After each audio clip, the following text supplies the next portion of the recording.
All right, back at the Maverick Center in just a couple of days. Blake Ruling alongside my man Zach Partridge for another fight week preview. And Zach, we've got a stacked card, a little bit different than May. We've had a couple of changes, but not nearly as many as we had back in May.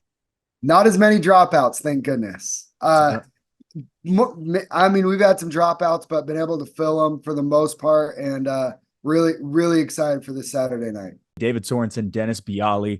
David Sorensen coming out of a Aguimez for Dennis Bialy. He splits his time between California and the Pit SLC. Very excited to see him as well. Yeah, unfortunately, when David's original opponent fell out, you know, David's done a great job marketing and getting ready for his debut fight at the Maverick Center. Sold a bunch of tickets, has a big crowd coming out to support him. Makes it really easy to go out and work hard to try and find him a replacement, and appreciate him and his marketing efforts. So super grateful to Coach Ramsey Ninja for hooking us up with Dennis and finding him. Dennis is more of a striker, has done some point fighting in the past, and is really excited to get on the card and kick off the card with a bang. I know David's been working really hard. I think pretty even matchup, a little bit more grappler versus striker. We've seen a lot of big knockouts at the Maverick Center the past few times we've been there. So, I'm excited to see kick off the card with a good fight between two really good local gyms. It's interesting you bring that up. Now thinking about it, our biggest knockouts seem to always happen at the Maverick Center. Our Challenger Series are an absolute blast, but it seems like those clean knockouts always seem to happen within that venue. Also for Dennis Bialy, like you mentioned, 11 days notice for him coming into this. So excited for that. Debut MMA fight. What a stud. Yeah, and he seems to be very ready for it. He was competing in a semi-contact Muay Thai tournament just a couple of days ago, so very excited for that one. All right, we move up just 5 pounds to 185 between DJ Fiafia and Austin Taylor. DJ Fiafia coming off with one of the most frantic frames I have ever seen back in September of last year versus Sean Berry. As for Austin Taylor, he's actually someone that you know, Zach. Yeah, so played Little League football and high school football with Austin. His dad was my coach.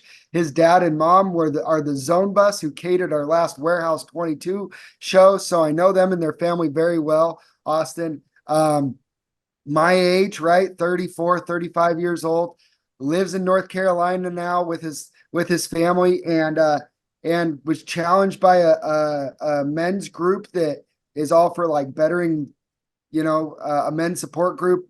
Maybe you call it, for like bettering men's, mental and emotional health, things like I don't want to misspeak on what it is, but Utah MMA legend Brian Thomas is always a part of this group, will be in Austin's corner. And I'm getting kind of goosebumps. I just think it's really cool when things just like, it's such a small world and come together, and Austin chose to do something hard in his life. And he was like, I've been training a little bit, and he has gone all in on his training. And I can't, he was always one of the better athletes at school, like really good athlete. I've never seen him fight though. Like I've never seen him train. Played football with him for a bunch of years, was a stud tight end and defensive end when I played with him. But man, so cool. I'm so happy that he chose to make Fierce his place, where he wanted to come do his debut fight. Came up watching the Damage Plan MMA podcast with me and Jason, and that's how we've kind of stayed in touch. So really, really cool. And then, I mean, not to cast a shadow on DJ, who fought like an absolute warrior through a torn rotator cuff, separated shoulder or torn rotator cuff. I can't remember exactly. I'll have to get the. It was bad, right? It was bad. It was really bad. First round of his fight, and he fought that dude with one arm for 3 rounds and dominated the fight with one arm. And I mean, is like a true like Tongan warrior spirit. Like DJ did not care that he couldn't use his arm, and he punched with one arm and was kicking. And dude, just an absolute warrior and stud. And DJ is one of those guys that his energy is infectious. He's really fun to be around, happy. But man, when he comes to fight, he's serious, and he's coming to fight. So little sneaky good middleweight fight on these prelims, I think, between two just absolute studs that I just have a ton of admiration of who they are as people. I can't wait. Also, a fun little fact about Austin Taylor, coming all the way from North Carolina. He's not a Utah native. He's been doing a little bit of stuff with those guys over at 4-7, but primarily his camp has been in North Carolina. Yeah, I mean, he lives out there now, right? So he's flying out here, having Brian Taylor corner him because his coach couldn't come out. Like it's pretty cool, man. Like I I I know a lot of fighters that have a lot better circumstances than that to try and find their way out of fights, and he's making it work to get it done. So I think it's gonna be really cool, and it's gonna be a fight that no matter who wins or loses, like I just think it's a really cool fight. Emmanuel Aguilera out of Extreme Couture, his first fight since 2017. As for Hunter Garcia, a 2-0 record as of late, but only 2 minutes of cage time for the guy who just got his blue belt yesterday, actually. So congratulations to him as well. Ammon Garcia's little brother as well. Excited for this one. Hunter's a stud, man, and so is Emmanuel. Emmanuel 26-3 kickboxing record in Chile. This kid is a striker. Like he's coming to strike. He's interested in going pro, and his coaches are like, "What? Let's." He's 0-1 in MMA, but he's 26-3 in kickboxing in Chile. Tons of experience competing in kickboxing. Ammon is a sniper when it comes to his striking. He's a guy at the gym. He does some things at a gym with Cole Faust, Ammon Garcia. Mark Gonzalez is on the card. I train with Hunter a lot. Vince Wright. A lot of Joe Rodriguez, a lot of very, very good strikers. And Hunter, I won't say too much, but he does some things just as good, if not the best at the gym, a couple of those things in the striking areas. He does, I mean, and he's I'm thinking of the word to best describe it. He's a sniper. When he throws, he doesn't miss. He's very efficient with his striking, and then he's got a sneaky good grappling as well. I think he's an absolute stud. Totally different personality type than his older brother Ammon, but it's really funny. I remember Ammon used to say, he's like, I don't know if I would want to fight, and I've heard Hunter be like, I've heard Hunter tell me before in the past. I don't know if he still feels this way, and I don't mean to speak for him, but he goes, I just fight because I train. Like, I don't want to be like a fighter.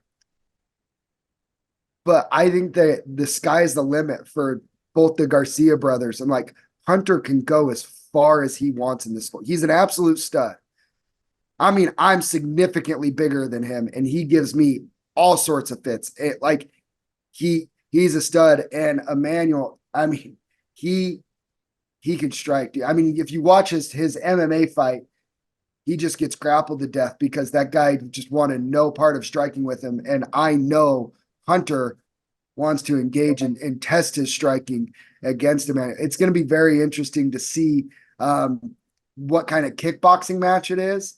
And if Emmanuel wants to try and prove a point that he's been working on his grappling too and can grapple, or if Hunter initiates that, I think it'll be a very good fight. Sneaky fight of the night, you think? Very well could be. Yeah. All right. Well, following suit is going to be this one at 135 pounds. David Kim, Jeremy Montijo. Montijo hasn't fought for 5 years. David Kim, his longest layoff, 17 months away from the cage as well. I think everyone, and especially the Utah faithful, are really looking forward to the return of someone whose ceiling is extremely high. But Jeremy Montijo, been there for a handful of years, and obviously coming out of California, a lot to look forward to between these two. Little similarities, right? Been doing it for a long time, not a ton of fights for how long they've been martial artists. But Jeremy, I mean, he's fought tough competition before. He's not scared to come in and fight the tough hometown kid. And I think it's gonna be a very exciting fight because I mean David fights at a pace that's very exciting as well. A lot happened for last time we saw him against John Smith. A lot happened for as long as it lasted, right? Like there was moments for both of them in there, and he threw on one of the quickest arm bars I've ever seen. And David's one of those guys that's he's got a lot going for him outside of the cage. A lot of good things going for him in his life outside of the cage. but when he does dedicate his time to the cage, he can go as far as he wants as well. And I I I mean, now that we're going through it, we're talking about it more and more. The talent level on these prelims and these amateurs in the Maverick Center is just it's phenomenal. This card. Yeah, I mean, following up with that, the amateur lightweight title, the first of two belts on the line. Talon Carvalho, his second straight title. As for Tyler Harden on the other side, his fourth consecutive title fight. This one again at 155 pounds. Yeah, man, I've been pretty. I usually don't book title fights with guys coming off losses, but one exception that I've been pretty true to is if the loss they're coming off of is for another title fight. And then let's talk circumstances. Nobody wanted to fight Ammon Garcia besides Talon Carvalho, and Ammon making his pro debut September 7th at Warehouse 22. I mean, he's ready. I mean, losing a title fight to a pro ready guy for somebody like Talon who's what, been training a little over a year now? Year and a half. Like, Crazy. I mean, the kid deserves it. And he fought a guy that nobody else wanted to fight. He tested himself, and I don't think I didn't feel like it was the case in the way things have shook out that he had to go re-earn another title fight now that title's vacant. And Tyler Harden, same thing, took a short notice fight with Ricky Mamone that no featherweights in the West wanted. None of them. Nobody. And Tyler, he stepped up and he did it. Like, those are the type of things you get rewarded for. Tyler's jiu-jitsu, we didn't get to see it, but he's very, very good. He's very, very good. And Talon's only loss came by a triangle. And I know it got set up by the punches on the feet, but if Talon were to have a deficiency, it's not his striking and athleticism and dynamic ability. It's going to be in the grappling, which takes a little bit longer. Tyler's been doing this a lot longer. Talon's a freak athlete that has all the physical tools in the world. Tyler has a very good frame now going up to 155 as well. I think he's going to like lightweight a lot as he's a young man growing into a man's body, not making that cut to 45 anymore. We can see him in an even better version of himself. I think Tyler, I like it when fighters go up a weight class to save themselves from the super long, hard weight cuts. I think we could see the best version of Tyler Harden we've seen. I'm very excited for this title fight. That one is an incredible fight. And like you were talking about, just kind of lending to the Tyler Harden jiu-jitsu talk, 3 of his 4 wins have come by submission. So that one flies off the film for sure. This one headlines the prelims. Lauren Sua and Mark Gonzalez for the amateur heavyweight title. Lauren Sua looking to defend his title on the other side. Mark Gonzalez, his third combat walk already of 2024 between kickboxing and MMA. Yeah, I mean, Mark wanted to stay active. He had a goal. He wanted to fight in August, and when the opportunity arose, he took it. And this is a very interesting fight between two counter strikers. I mean, they both, that stylistically for heavyweights, they're extremely patient. Lauren fought most of his last fight with a broken hand. So I'm very interested to see if Lauren comes out a little bit more aggressive and on the front foot and not as counter striking. But when you get two heavyweights in there, it should just be a don't blink moment. Anything can happen at any time. Guys have been training. Lauren's been training for a long, long time and has a lot of experience and is in the room with other heavyweights. Mark making his first walk, to the fierce cage. I believe he's 0-2 in title fights as an amateur. I know he wants to get to that mountaintop, get a belt and see himself in the pro ranks here soon too. Lauren too. I mean, I think there's a very good chance this is both of their last amateur fight, win or lose, interestingly enough. So, that being said, I expect to see a very good, almost professional-like fight from these two heavyweights. Chris Chu, TJ Kohler, light heavyweight. This one also just got moved up a couple of days ago. Originally at middleweight, now bumps up 20 pounds between these two. But Zach, 1-0 versus 3-3, a new up-and-comer versus a vet. Yeah, I mean, Chris Chu took kind of let everybody knew how tough he was, right? When he fought Mickelson, and we know what kind of heart he is. I've trained with Chris just a few times, I think once or twice. Very, very tough guy. Man, TJ originally was supposed to fight Marco Sanchez back in October on the Heber card. So we're grateful that we could bring him back and give him a chance to fight in the Fierce FC cage. Very excited. I mean, TJ was, he was a bit of a monster. He was a bit of a monster as an amateur, and coming, and coming through, coming off of a tough loss. Choose riding pretty high. Chu wants to rock and roll. He's already talking to me, not looking past TJ, but he's already talking to me about how soon he could fight again after this, and has his eyes set on a couple of different guys. So very interesting to see what's going to happen. Chris is so nice and so I don't know the word, right? Meek. And I don't think he's looking past TJ, but he's just really anxious to just get after it right now. And I love when fighters are hungry. I really do. And he and then and bringing TJ down. I think this is going to be a pretty fun fight, and it's one that I don't expect to get out of the first round. Yeah, I definitely don't either. This one as well, possibly Eric Tier versus Andrew Mickelson. Mickelson, he's won 6 straight. As for Eric Tier, this is his 9th combat walk in 2 years. I know, people. I know. But here's the thing. Andrew's original opponent broke his ankle, and nobody wanted to fight him.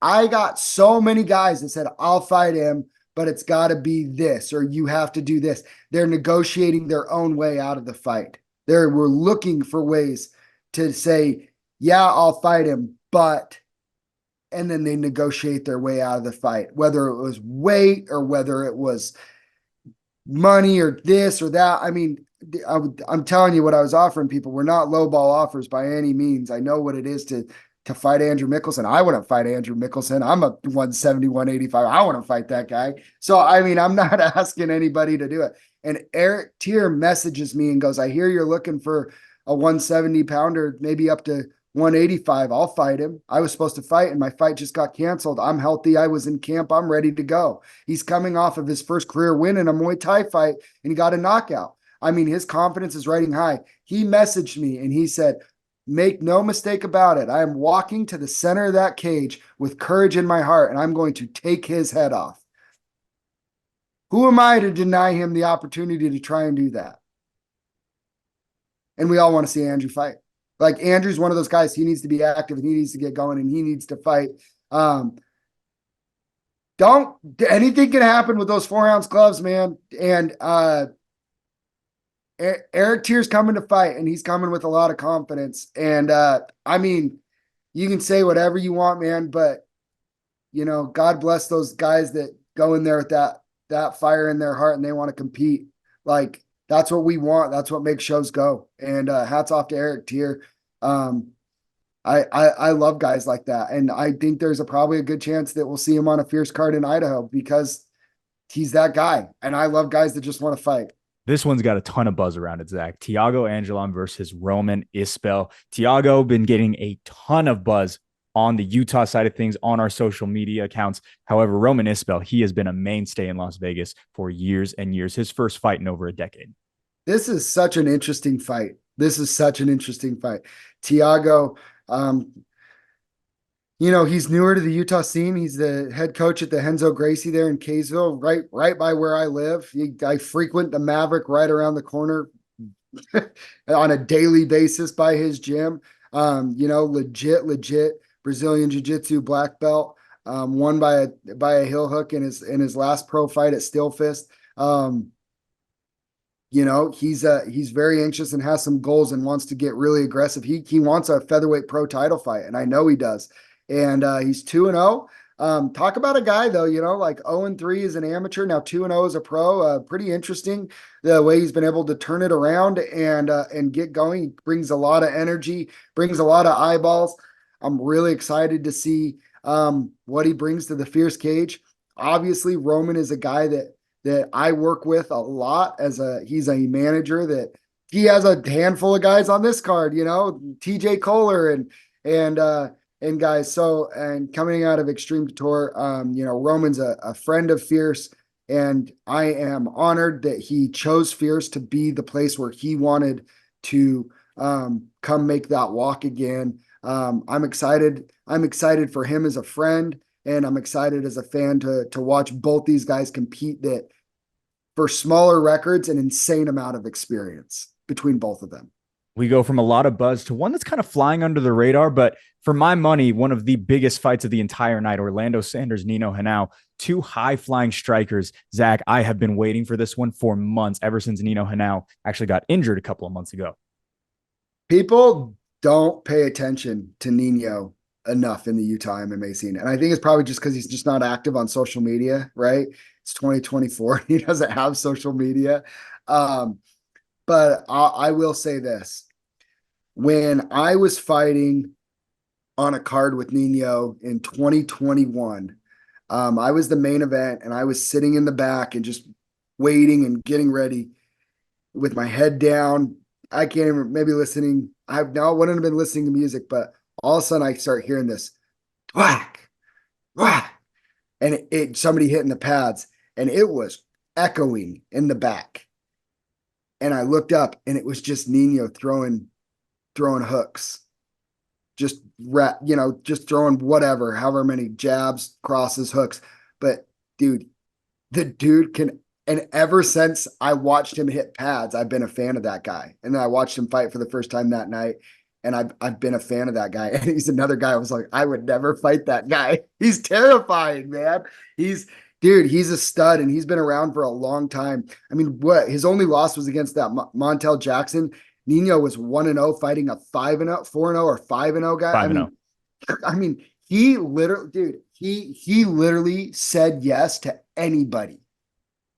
Nino will say yes to anybody. He's just like, I just want some new faces. I don't want to fight a Utah guy. That's all he told me. He's like, I'd really like to not fight somebody from Utah. Like, I want to fight somebody from somewhere else, like, and mix it up. And dude, Nino is as down as anybody's ever been. And that dude, like, you want to talk about a professional fighter? That dude is just a professional fighter, man.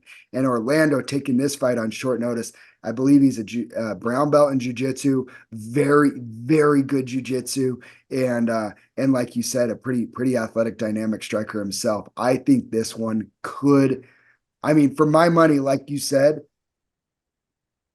could be fight of the night. This one's crazy.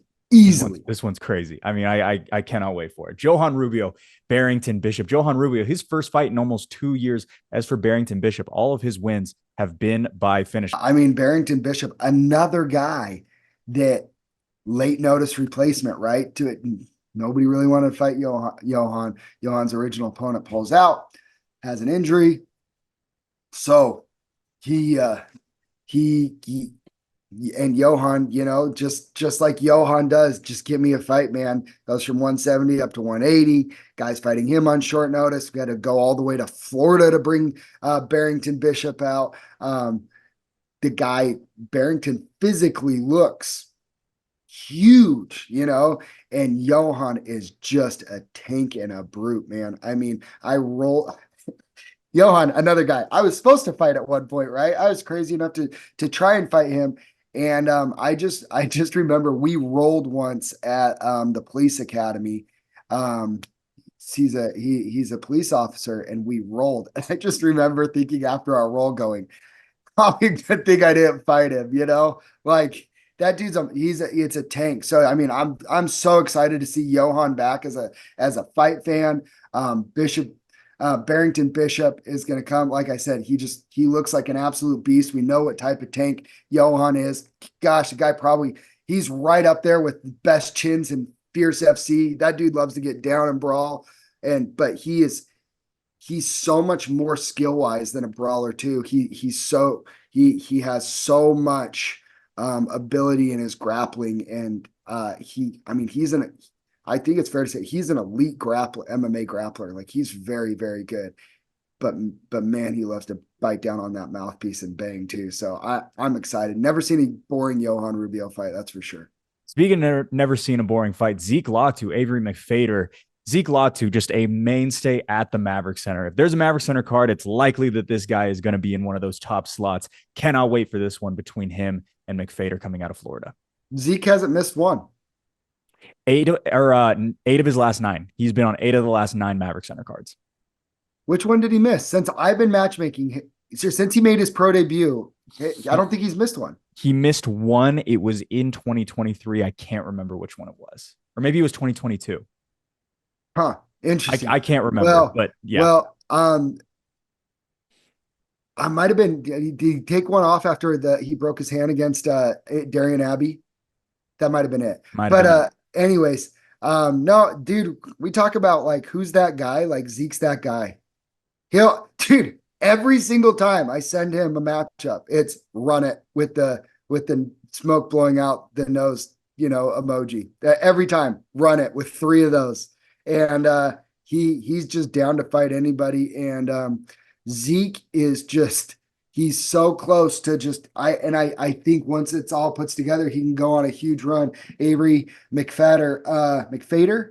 I'm going to say McFader, but McFader. Jackson Hoops is usually in charge of the pronunciations. Okay. Avery McFader, he, vet 20 pro fights, Bellator vet, I believe, been around, and he's didn't hesitate to take the fight. Kind of fun. Teammates versus teammates. He's going to be making the walk with his teammate, who will be walking very next, but super grateful for Avery to have him on the card, come out and fight Zeke Latu. He has fought at Bellator. He had one fight in Bellator back in the day.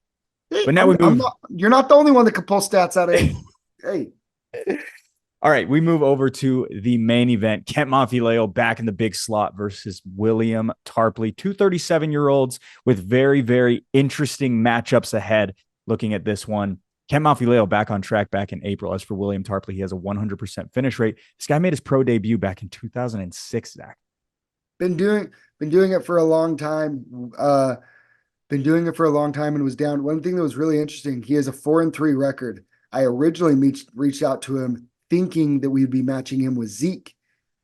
And he said, give me the guy with the better record. Not saying that, I think Kent and Zeke are both, they both carry their own, their own challenges as opponents for opponents to deal with, but he wanted the bigger fight and he got it. And now he's found his way into the main event spot against Kent Monfileo. And William Tarpley is, he's been training very hard and he is a very, very game opponent that is excited to fight. And I know he is. I think we talked about it a little bit. I heard a lot, like some people didn't love Kent's last performance. I thought he did a lot of really good things. I think it's really easy to be an armchair quarterback.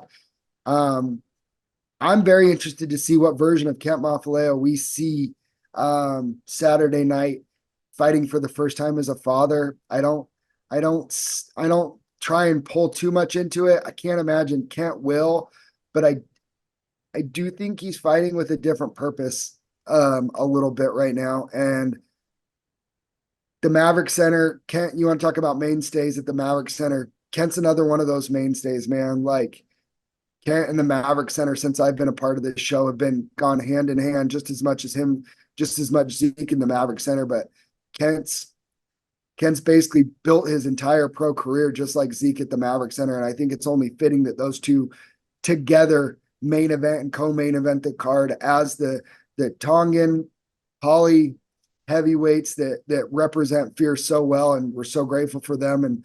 And I'm excited to see the tools and things that Kent has been sharpening with Marco.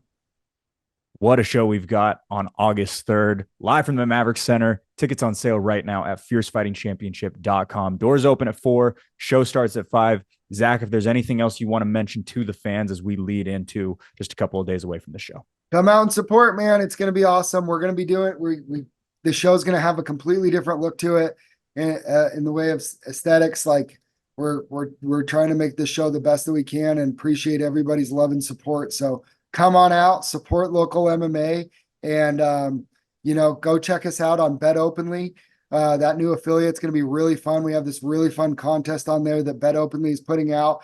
You can win $500. There's a link in Fierce's bio or on their post. There's a link in my bio on Instagram at Ridge79. And you can go create an account on Bet Openly, bet responsibly, and try your luck at winning $500 watching some fierce fights.